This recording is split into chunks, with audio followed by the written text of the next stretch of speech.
Я думаю, что два истока удмуртской литературы. Если исходить из того, что слово первый элемент литературы по определению Горького, то литература начинается с того времени, когда первые удмуртские слова были зафиксированы. Это словарь, словарь удмуртских слов, который создал мистер Шмидт, ученый, путешественник, приглашенный из Германии Петром I. Он был в Сибири, а вот наша территория относилась тогда к Сибири, и он был также на нашей территории. Второй источник – это народное творчество. А литература почему из первых слов? Потому что это литера. Слово, обозначенное литерой, напечатанное уже. А так литература в смысле художественное творчество, оно уходит своими корнями в самую глубокую древность. И когда эти фольклорные произведения записываются, это уже литература.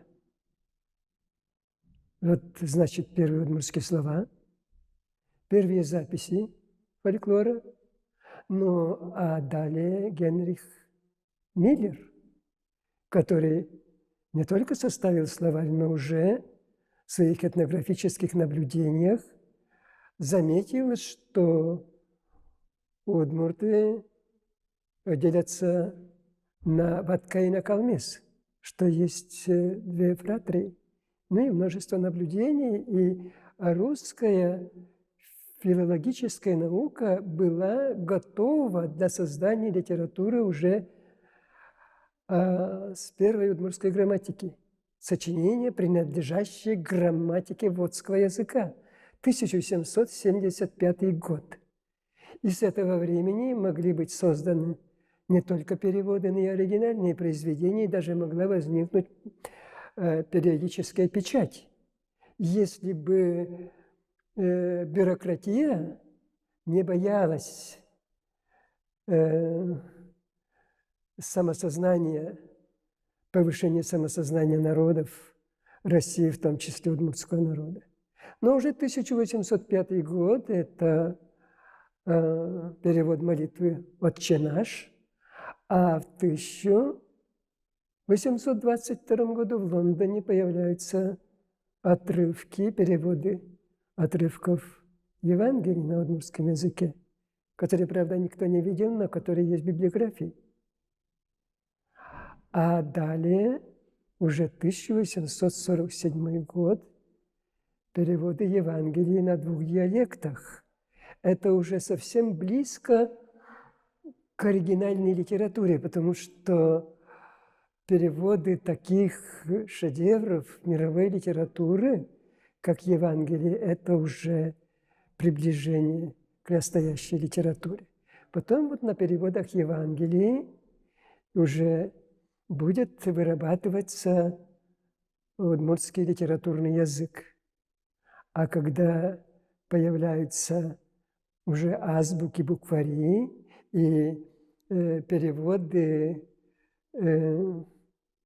отрывков из поэмы Цыгана Пушкина «Птичка Божья не знает» и так далее. Еще перевод стихотворения Детского Федорова, автора учебников. Это уже совсем близко к нам. И уже потом, когда Мункачи путешествует по нашей территории и оказывается у Григория Верещагина, он знакомится с его произведениями, с его рукописями, и в том числе художественными произведениями. Это 1892 год, если я не ошибаюсь. То он просит у Верещагина продать эту рукопись, и он не продает, он оставляет у себя. Это очень интересное явление. Но еще до этого Торстен Аминов, финский путешественник, который первый побывал из финнов на нашей территории, он создает, во-первых, записывает фольклорные произведения, и, во-вторых, ему дарит свою рукописную книжку некто Александр Александров, священник. Эта рукопись хранится в архиве Торстена Аминова. Это 1878 год. Он побывал в моей деревне, и поэтому это очень интересно. Деревня Якшур, Яшурбонинского района, деревня Пислеглуд, Яшурбонинского района, и еще в Кукмурском районе. И вот эти записи, некоторые из них уже опубликованы, и это уже подлинные вещи, которые записаны вот у удмуртов во время экспедиции, и в том числе этот Василий Александров. Василий Александров, точно, я думаю, что, если я не забыл, его имя, его вот блокнот рукописный, он полностью до сих пор не опубликован, но некоторые вещи я в своих статьях уже цитировал. Да, дальше, 1889 год.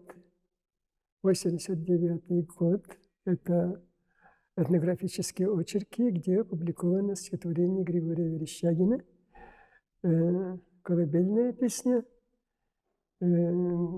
столетие, которое мы отметили, 1989 год, и тогда считали, что 100 лет удмуртской литературы. Ну вот из чего исходить? Если из отдельного уже опубликованного стихотворения и сказать, что вот начало, исток литературы, да, это можно назвать столетием, но литература не возникает из одного стихотворения. Она возникает, вот особенно удмуртская литература возникает не как река, которая из одного источника, как река Кама возникает, да, а вот я бы сравнил, есть такая река Северная Нязь. И я почему на нее ссылаюсь? Потому что я искал истоки этой реки Нязь.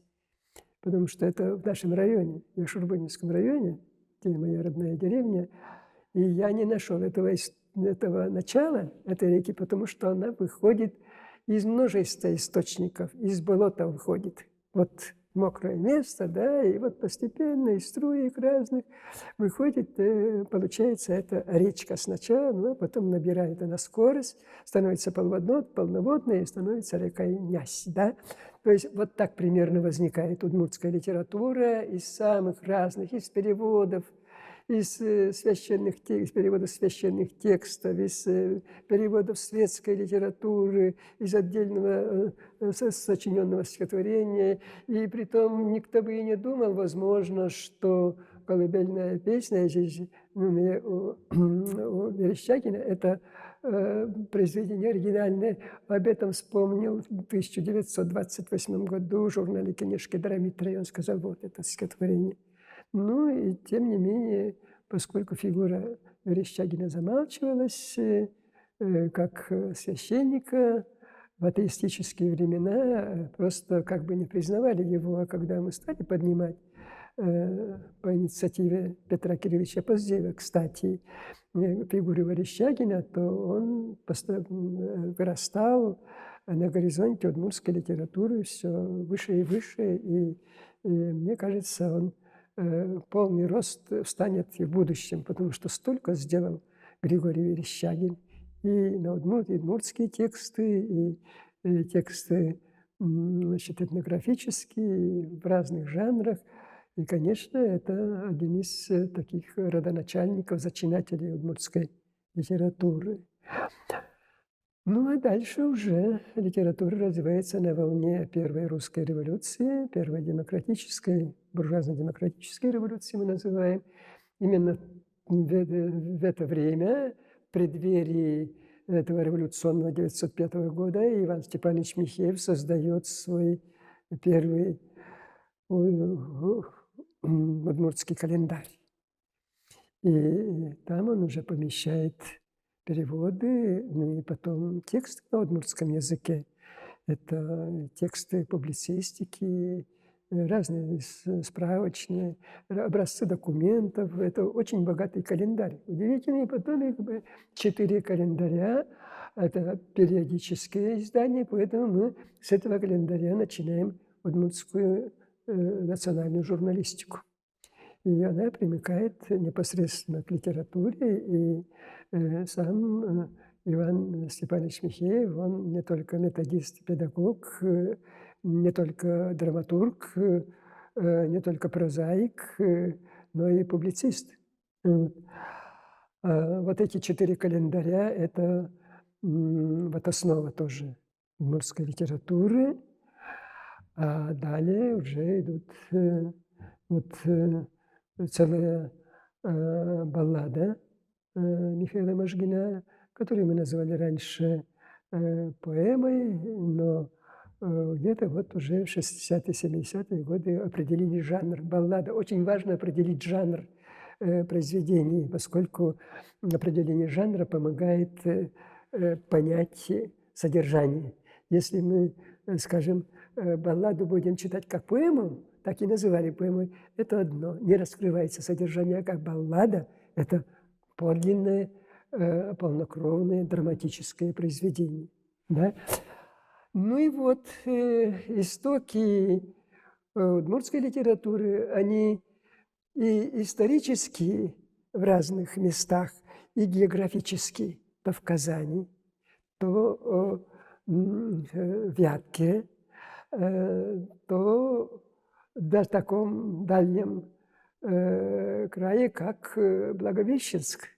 Потому что в Благовещенске в 1915 году издает Кедрамитрий трагедию «Эштерек» на русском языке. И вот тут опять возникает проблема, а что удмуртская литература, она на удмуртском языке возникает или на русском языке тоже может возникнуть? Да, на русском языке тоже, потому что сложно было свои оригинальные произведения на удмуртском языке издавать. И вот в этом смысле одно из выдающихся явлений удмуртской литературы – это собрание фольклора Бориса Гаврилова, татарина по национальности, и он собирал удмуртский фольклор. Это совершенно замечательные вещи. Мне кажется, вот по достоинству вот эту книгу Бориса Гаврилова оценил пока только Валентин Кельмакович Кельмаков. И он провел конференцию, посвященную вот юбилею этого произведения. Видите, я даже последовательно забываю, вот что, зачем, потому что много становится источников, и притом разных жанров. И тот же Кедрамитрий, он создает свое произведение «Дитя больного века». Притом «Дитя больного века» – это не его название. Рукопись, которую прочитал Алексей Афанасьевич Ермолаев в свое время, и он впервые опубликовал, уже в начале 60-х годов, будучи редактором издательства «Удмуртия», он назвал эту повесть строкой из стихотворения Юлии Жадовской, поэтессы XIX века, «Дитя больного века». Но это очень точное какое-то совпадение, потому что действительно все мытарства, которые испытывал, которые прошел Кедрамитрий, он описывает, и притом печаталась тогда в начале 60-х годов только в отрывках эта повесть. Цензура почему-то снимала. Я недавно перечитал эту повесть. Я удивляюсь, а почему снимала цензура? Совершенно невинные с точки зрения советской даже идеологии отрывки. И только последнее время, ну буквально вот последние 10 или 5 лет, не помню, Петр Захаров опубликовал в журнале «Инважо» вот уже в полном варианте «Дитя больного века». Так долго шло это произведение к нам. Это с 10-х годов, начала, вот с начала 20 века. Ну вот и Алексей Кольцов приходит в начале 20 века к нам, и Пушкин в переводах, в переделках Григория Верещагина, ну и много других уже произведений русской литературы в переводе приходят. Не все они были опубликованы в то время. Ну а вот последние вот после Октябрьской революции, после Февральской, после Октябрьской революции уже открываются настежь ворота для того, чтобы вот литература печаталась, и выросло самосознание удмуртов. Они впервые ведь стали не инородцами, а полноправными гражданами России.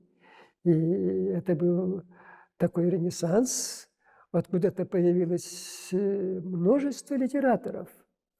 Как будто вот, как сказал Дмитрий Баженов, авторы выросли как грибы после дождя.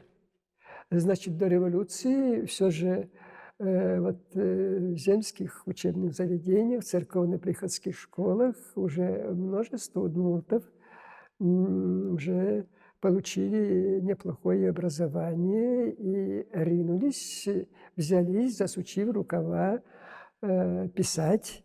И после Октябрьской революции ведь буквально год-два прошло, и Трофим Борисов создал 2 солидных сборника «Удмурт Кылбурьёс» и «Водские удмурт стихотворения» на северном и южном диалектах, 2 сборника стихов, антологии даже, не просто сборника, а антологии. То есть он мог уже из потока появившейся литературы отобрать лучшие произведения, потому что антология – это ряд лучших произведений, отобранных из того текущего потока литературы.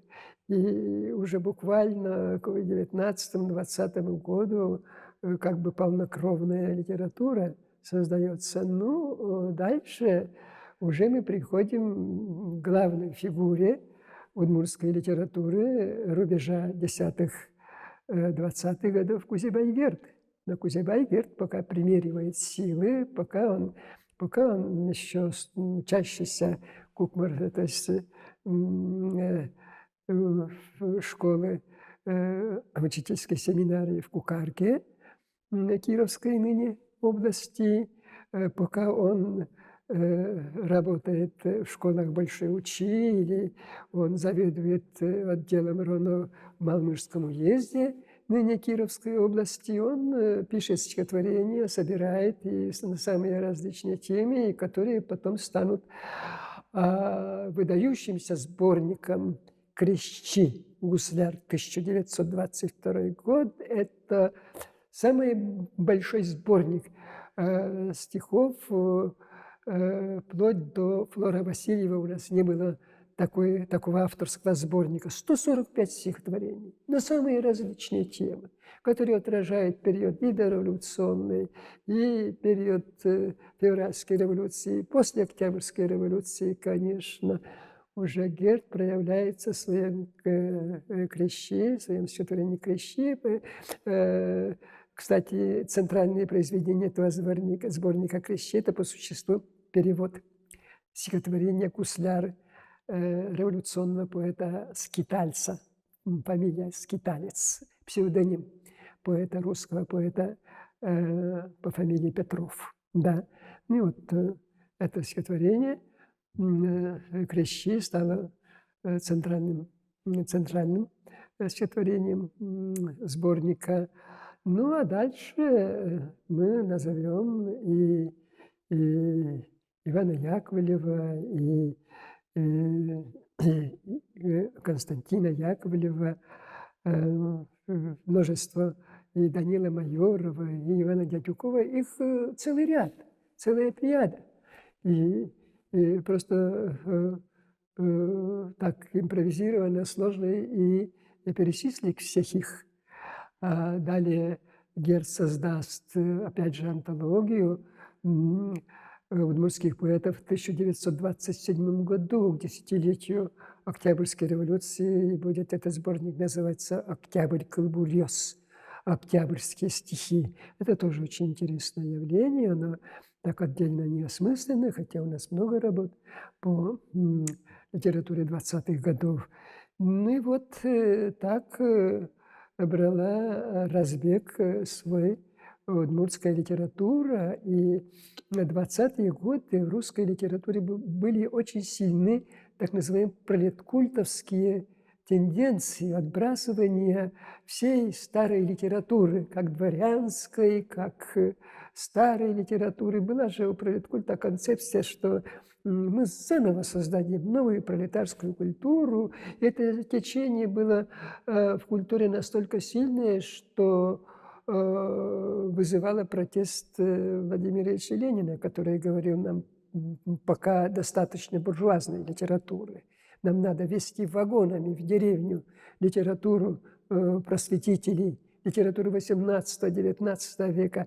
А пролетарский поэт Кириллов, Владимир Кириллов писал тогда «Во имя завтра, во имя нашего завтра сожжем Рафаэля, растопчем искусство, цветы». Ну, а вспомним Маяковского, который издал свой первый номер газеты «Футуристов» в 1918 году. Она вышла под шапкой «Сбросим Пушкина с парохода современности».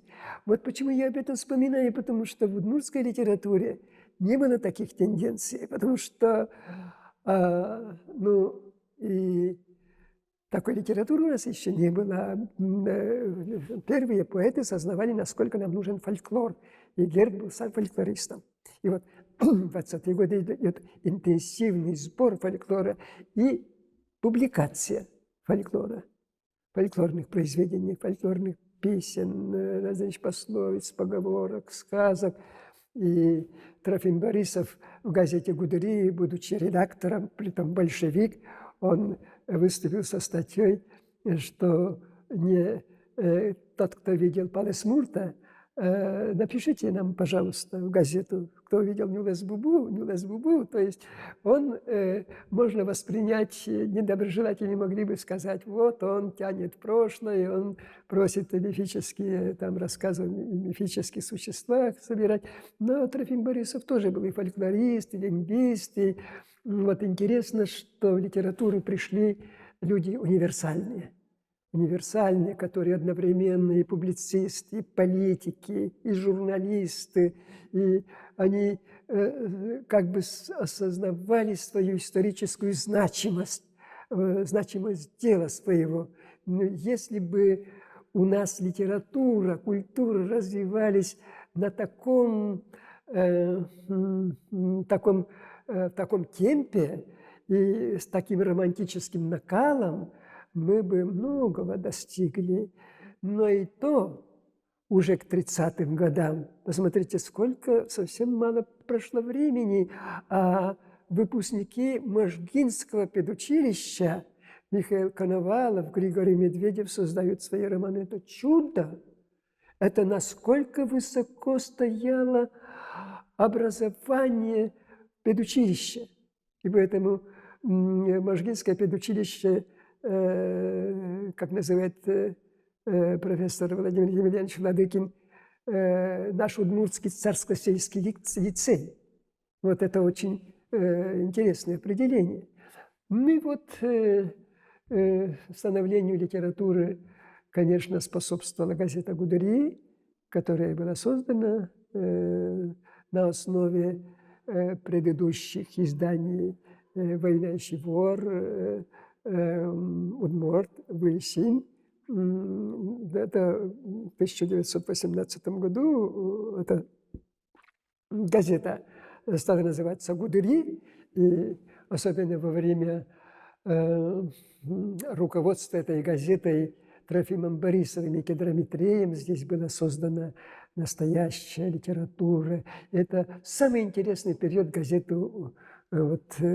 этой газеты, которая сегодня называется «Удмурт-Дунье», потому что столько было корреспондентов этой газеты, такой свежий, настоящий, классический удмуртский язык на страницах Гудыри. Ну и вот здесь создавалась литература.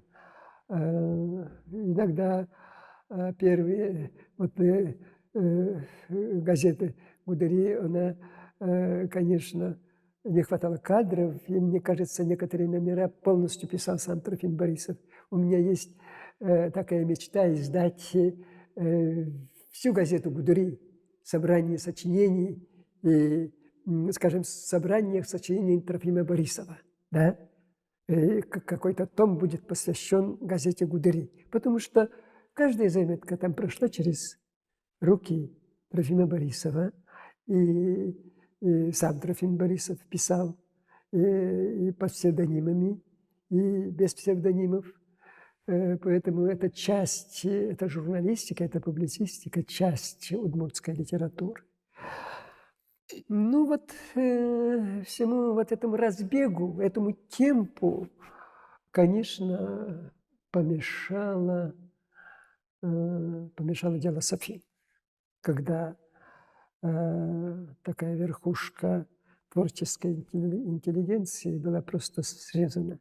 Это такой огромный был удар по литературе и культуре, который трудно чем-то возместить. Или, несмотря на то, что потом уже были созданы достаточно хорошие условия и так далее. Ну и вот после дела Софин, конечно, помешала война, поскольку в войне погибло много наших литераторов, не только таких действующих литераторов, как Филипп Кедров, как Петр Блинов, уже известных писателей, но и множество молодых ведь там погибло. Поэтому это огромный урон литературе. Ну, а дальше уже совсем другой период, потому что мы как бы сейчас обусловились говорить о первых шагах литературы и о том периоде, когда литература брала разбег.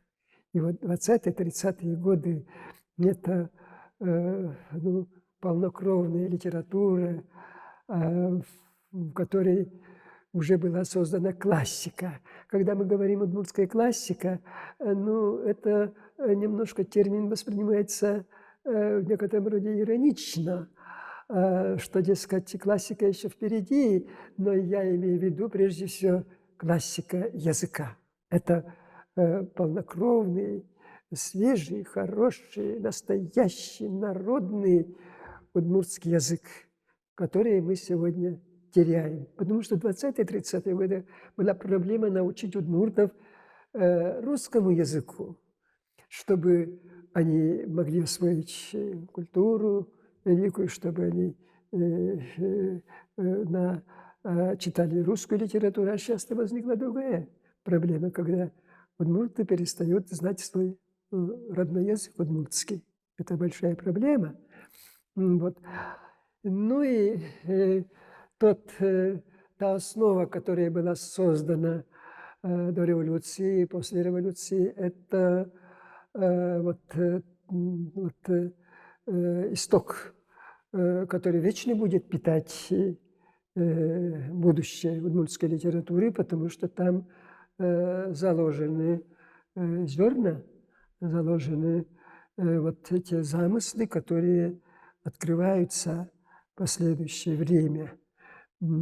И, скажем, там такие вечные темы, жизнь и смерть, да, вхождение молодого человека в жизнь и становление человека. То есть темы, они там. Все темы почти, которые мы сегодня разрабатываем, они заложены там, у истоков, в начале.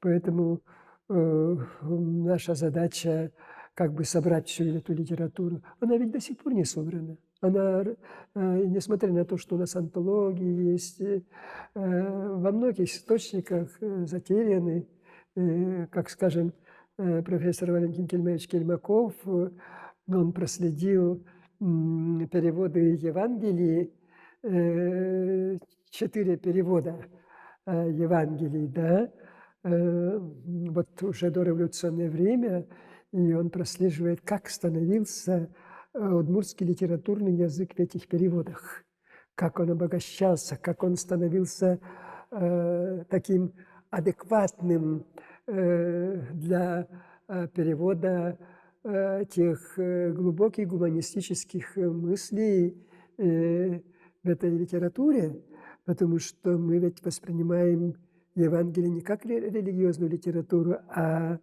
как или под углом высказывания Александра Сергеевича Пушкина, который прочитал Евангелие и сказал: «Плохая физика, но зато какая поэзия». И это мировая литература, которая к нам постепенно приходила, и она гуманизировала литературу. Мы можем проследить, как гуманистическая мысль проникала в удмуртскую литературу через балладу Можгина Беглой, через повесть Ивана Соловьева «Кузнюк», «Долгий лог», или через повесть Узебайгерда Мати, 1920 год. Это выдающиеся повести, которые мы до сих пор не осмыслили. Вот мы с чего должны учить и с чего постигать удмуртскую литературу. Они даже до сих пор адекватно не переведены на русский язык. А дальше вот эту гуманистический такой пласт литературы как бы прервала так называемая классовая литература. Но классовая литература 30-х годов в лице, то есть через произведения Григория Медведева, Кедрамитра и других научила удмуртских писателей видеть общество в социальных стратах, что вот есть разные типы социальные. Этого не было до революции. А 30-е, 20-е, 30-е годы появились вот самые разные типы, социальные характеры, и жизнь стала видеться такой полнокровной. Но вместе с тем где-то ослабла вот та линия гуманистической литературы, которые создавали Михеев, Герд, Иван Соловьев, Еремеев. Вот Еремеева я не упоминал, но меня всегда вот я с удивлением читаю, перечитываю его небольшую поэму, мы называем «Сиротаный пес». Это такое сочувствие детям сиротским. Ну и вот у нас, когда я перечитываю, думаю, у нас есть на чем воспитывать удмуртских детей на своем языке. И притом эта литература, тоже «Сиротаный пес» уже перекликается с Некрасовым.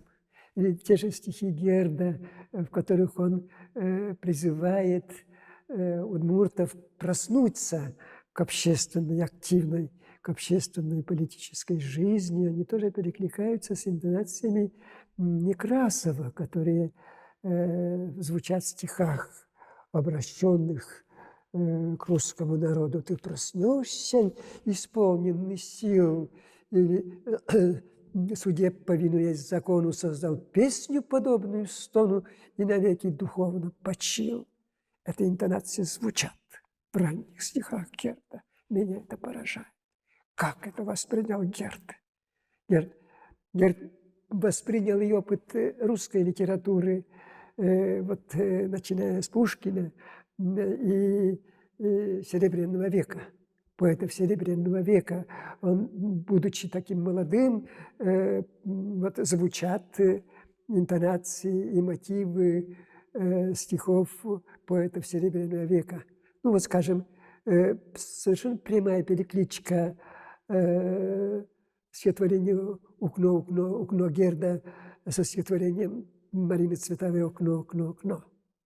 Но стихотворение Марины Цветаевой написано в 16 году, а Герда в 22 году написано, да. Но мотивы и образ вот это буквально перекликаются. Ну, конечно, Герд уже на удмуртской почве своими интонациями, своими именами, там, героя и так далее. Ну вот, в импровизации сложно охватить все мотивы, все сюжеты, но в то же время после революции, которая действительно распахнула ворота для удмуртской литературы, вообще для удмуртской культуры, ведь была создана политическая лирика, такая публицистическая гражданская лирика, тот же, скажем, Максим Прокопьев. После него, наверное, никто так не осмыслил точно и таким революционным языком его стихотворение «Политической партиос», политические партии. Он в стихах по существу дал характеристику каждой политической партии того времени.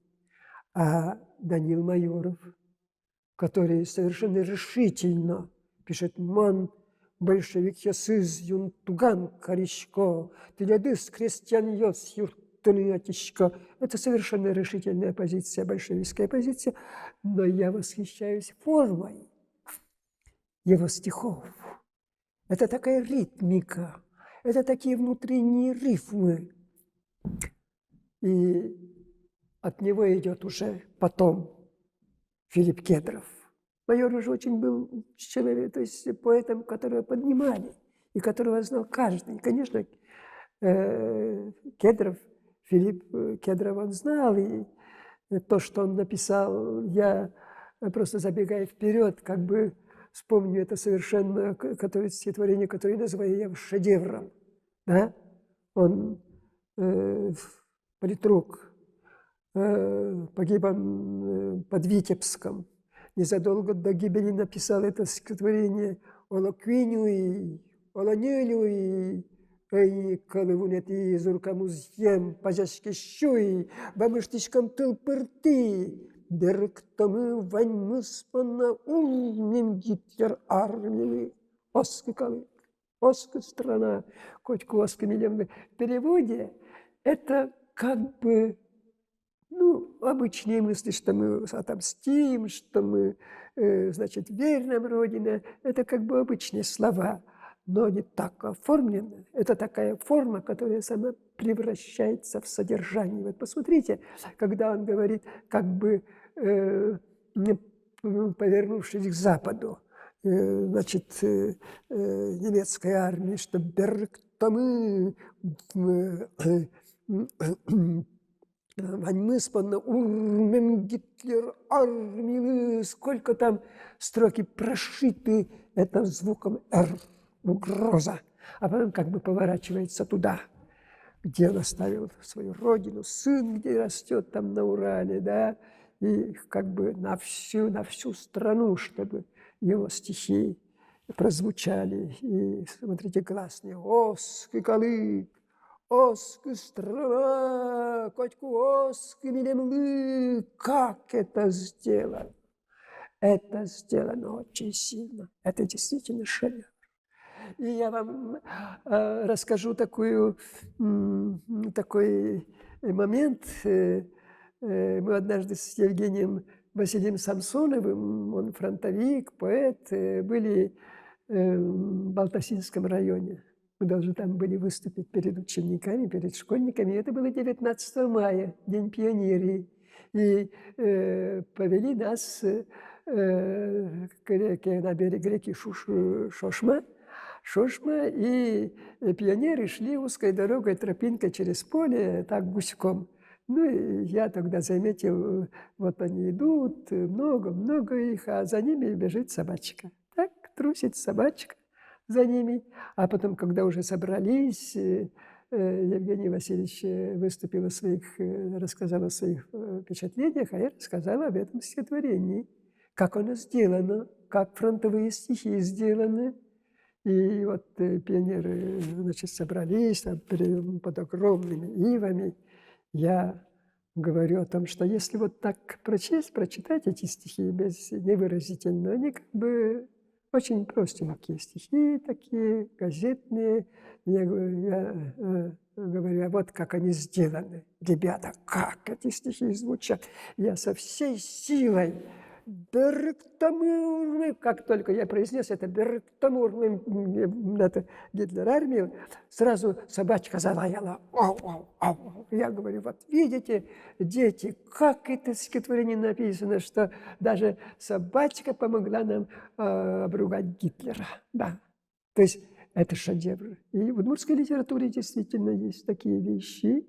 Некоторые я их назвал, ну а потом уже, когда совершенно зрелая литература, когда и Игнатий Гаврилов, и Флор Васильев, и другие.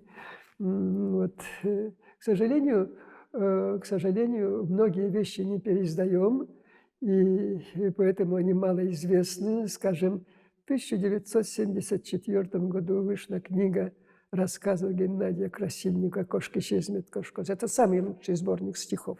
То есть это рассказы на удмуртском языке. Ни разу не переиздавалось. Ни разу. Это потрясающе. Но мы говорим все же о литературе, о первых шагах литературы. И, значит, 18-19 века, 20 века. Меня всегда поражает, что вот я в начале своего выступления сказал, что русская филологическая, академическая филологическая наука была готова, чтобы была создавалась литература периодической печати. Это грамматика Пуцика Григорьевича, это явление очень высокое, что Пуцик Григорович создает 3 грамматики: чувашского языка, марийского языка, удмуртского языка. Это же выдающееся явление. И мне кажется, если мы по достоинству оценили эту фигуру, на берегу Волги бы стоял уже памятник Пуцику Григоровичу. Да. Так вот, я говорю о том, что самодержавная бюрократия, она всегда боялась подъема народа в России. Она боялась, что им придется поступиться своим положением. И если в 18-19, смотрите, какая высокая журналистика, русская журналистика.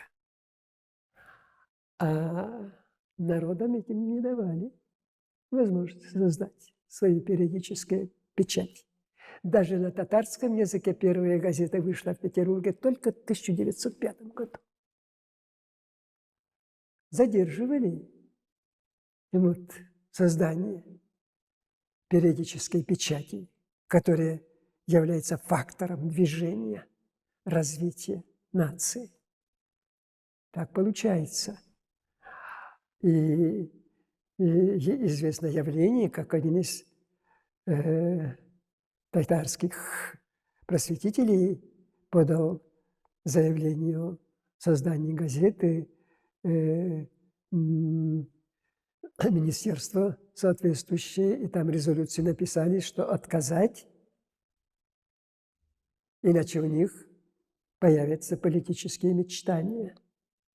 Мы понимаем, о чем идет речь. Да? И, конечно, мы, несмотря на то, что до революции было создано много уже произведений, но они не получали звучания.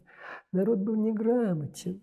И для литературы, для создания литературы полнокровной нужно не только писателей, но и читателей. В литературе без читателей не бывает. И вот в том и заключается, в общем-то, роль критики, чтобы созданную, и роль периодической печати, роль публицистики в том и заключается, чтобы созданные произведения продвигать, объяснять и воспитывать на них вот эстетическое сознание, художественное сознание и вообще политическое, общественное сознание граждан. Поэтому мы должны представлять читателю удмуртскую литературу в полном объеме. И ученые, которые в последнее время, наши удмуртские ученые, делают очень много для того, чтобы вся литература работала на читательскую аудиторию. И созданы совершенно прекрасные учебники для школ. Притом в электронном варианте, не только в печатном, но и в электронном варианте. Проблема сегодня в том, что мало учеников, которые знакомятся. Это условия созданы сегодня для того, чтобы дети удмуртские изучали, знали свой удмуртский язык, но не всегда сознательные родители. Но их тоже можно понять, потому что сегодня учеба в школе направлена вся на то, как бы, чтобы ученики, выпускники сдали ЕГЭ на отлично, а все остальное, то, что их интересует, где-то остается на обочине, в том числе удмуртская литература. Поэтому это проблема. Я считаю, что одна из самых главных проблем сегодня – сохранение и воспитание читателя. Вот если, скажем, отсутствие читателя мешало созданию первых произведений, в общем-то, и в русской культуре периодическая печать потенциально могла возникнуть уже после издания книги Ивана Федорова, 1564 год. Но первая газета возникла только при Петре I, потому что еще не было, может быть, потребностей соответствующей аудитории читательской, ну и задачи не были такие мобилизационные задачи, как у Петра I, когда Петр I задумал поднять Россию, и ему потребовалась эта газета, и он создал эту газету «Ведомости». А поскольку как бы народы России, несмотря на то, что у них, посмотрите, были созданы грамматики, они считались как бы инородцами. И тем более, когда в конце XIX века был принят закон о кухаркиных детях, которые нельзя принимать. Там высокие учебные заведения. Все это замедляло. Поэтому, когда говорят, что вот удмуртская литература недостаточно там на таком уровне, на высоком, она исторически объясняется. Исторически. И писатели не должны, некоторые наши писатели как бы разочаровываются в своем языке и стараются писать на другом языке. Это тоже хорошо, но свой родной язык нельзя забывать, и все же они создадут произведения лучшие на родном языке. Цель творчества – самоотдача, не наслаждение, не успех, говоря словами Пастернака, и лучшие произведения на удмуртском языке все же, или лучшие произведения удмуртской литературы все же созданы на родном языке. Никто не создаст на родном языке произведения. И когда я занимался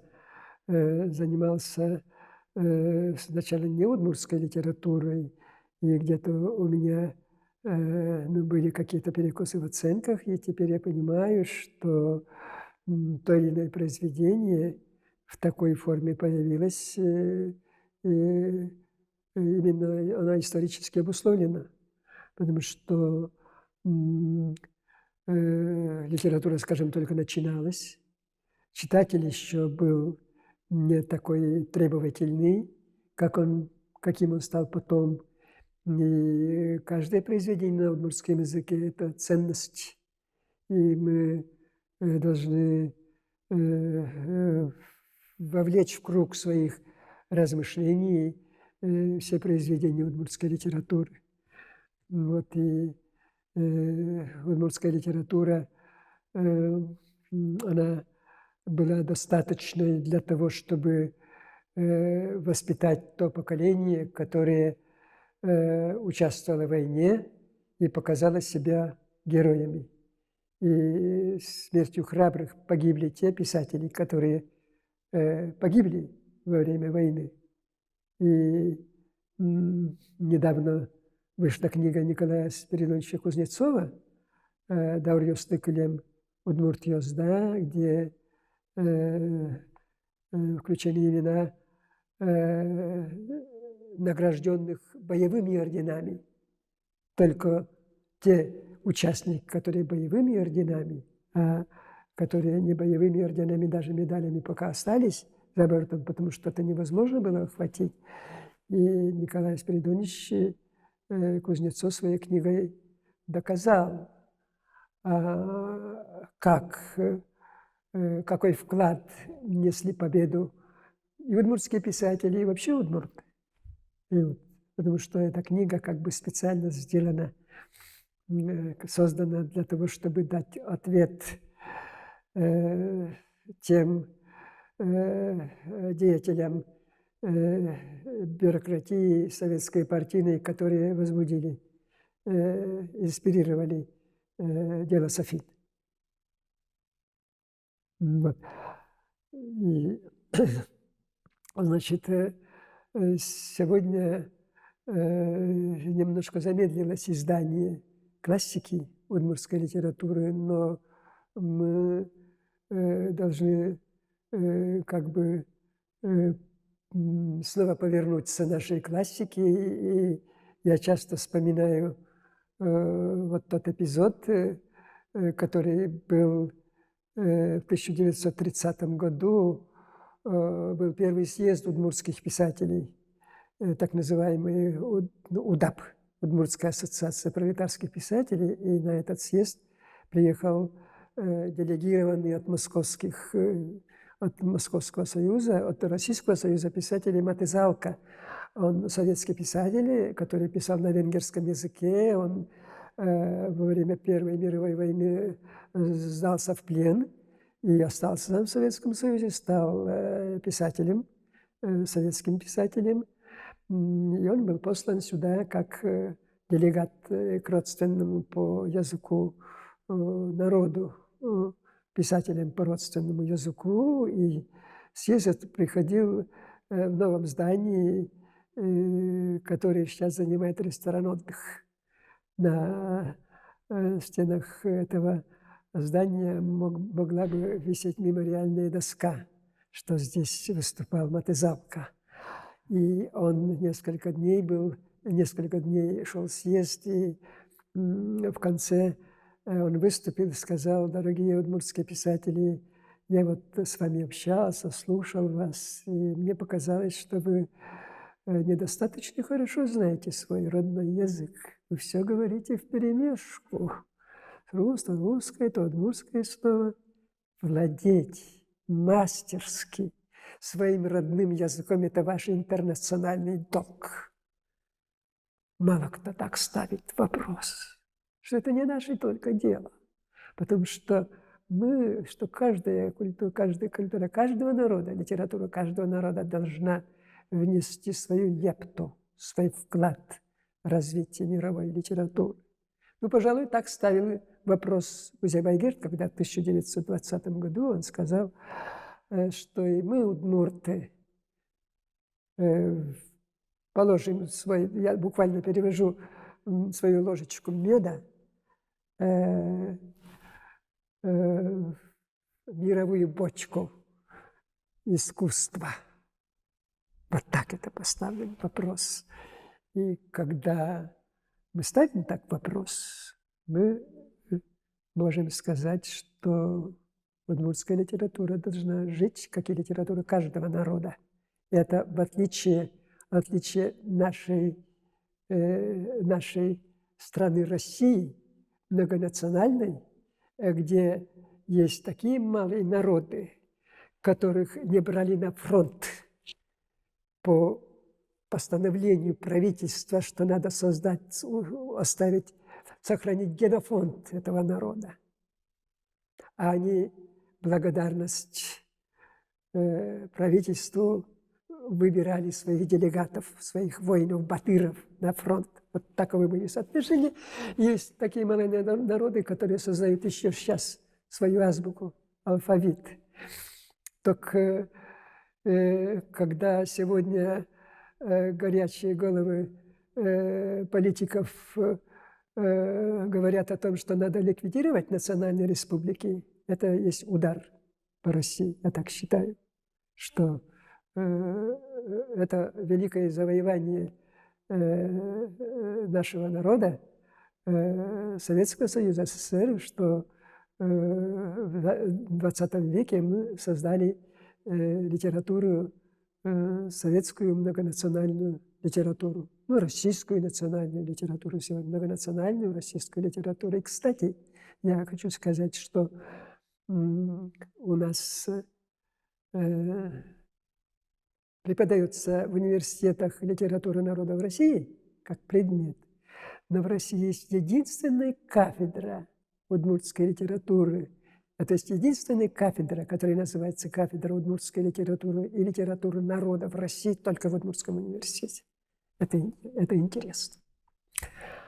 Вот, и мы вот преподаем по мере возможности удмуртскую литературу как часть национальной, многонациональной литературы России и как часть российской, ну, в целом литературы, которая расцветала, создавалась под влиянием русской литературы и на основе фольклора. И фольклор – это вечный питательный источник литературы, поэтому он собирается. И, конечно, сегодня, когда мы не успели записать фольклор многих исчезнувших деревень, это большой урон для культуры удмуртской и в том числе и для мировой культуры. Ну вот, вы вопросы не задали пока, но можете задавать какие-то вопросы. Да. Да. Не знаю, что вы создадите, то есть слепите из этого. Ну, я многое, конечно, упустил, возможно, но вот так я отношусь к этому. Да. Да. Подумайте, посмотрите. Ну да, я в основном то, что сегодня состояние, которое, те раздумья, которые у меня есть по отношению к удмуртской литературе, да, я как бы выразил, так ведь очень большая фактура, и каждый предмет, вот я иногда вот студентам говорю, что каждый предмет можно изучать бесконечно, что, скажем, мы, дескать, удмуртскую литературу издаем, иногда они недовольны, что там удмуртская литература. Как бы я говорю, мы изучаем всего один семестр. И мы только верхи удмуртской литературы, что на факультете удмуртской филологии, например, изучает все 4 года. И то не можем сказать, что они очень хорошо знают удмуртскую литературу, потому что эта литература сегодня полноценная, со своими проблемами, очень трудными, своими особенностями. Между прочим, удмуртскую литературу изучать тоже непросто, потому что здесь своя фольклорно-мифологическая основа есть, которую надо знать. Это фольклорно-мифологическое. Без знания той литературы, того мировоззрения, что ли, сложно понять. Поэтому здесь для изучения, особенно первых шагов литературы, огромное значение имеет монография Владимира Емельяновича Волокина «Религиозная мифология», да, религиозно-мифологическая картина мира удмуртов. Потому что все, что раньше считалось как бы случайностью, глупостью, оказалось очень стройной мировоззренческой системой, которая помогала выживанию этноса. Когда мы говорим, что вот ассимиляция народа, исчезновение языка – это объективный процесс, как бы, но я всегда думаю, а как в течение веков, столетий народ сохранил свой язык в таких условиях притеснения, и как сейчас, когда такие средства массовой информации, телевидение, печатный станок, и мы что, должны забыть этот язык? И что мы не имеем возможности сохранить и развивать? И, между прочим, иногда говорят сохранить. Чтобы сохранить, надо развивать. А если только сохранить, это значит консервировать. Поэтому, когда в разных циркулярах, в разных постановлениях я вижу, что сохранить, чтобы язык, вот мы то-то делаем, не сохранить, только развивать. Только тогда можно сохранить. И мы же видим, когда какая-то часть населения как бы уходит от языка, не хочет изучать язык, это идет от некультуры. Особенно, когда северные удмурты говорят, что мы не понимаем язык, тут нужно южных диалектов, а разве северные русские так легко и сразу понимают язык Шолохова? Русский язык большой, богатый, там есть диалекты разные, но есть общий литературный язык, есть тоже общий удмуртский литературный язык, который понятен, но где-то каким-то окраинным жителям, читателям надо приложить хоть немножко усилий, чтобы понять особенности речи других регионов. Это очень естественно. Есть особенности сибирского русского языка, северного, южного и так далее. Поэтому это надо пережить и преодолеть. И освоить литературный язык, который создан нашими учеными. И нам нужно многоязычие. Между прочим, все наши выдающиеся лингвисты, доктора наук, как Иван Васильевич Тараканов, Валентин Кельмаков, Василий Иванович Алатырев, Рейф Шакр Исламович Насибулин, все они вышли из многонациональной среды, там, где ведь есть тех деревень, в которые говорили одновременно, знали, и из тех районов татарские, башкирские, удмуртские, русские, и они с детства вышли многонациональными, многоязычными людьми. Язык – это богатство.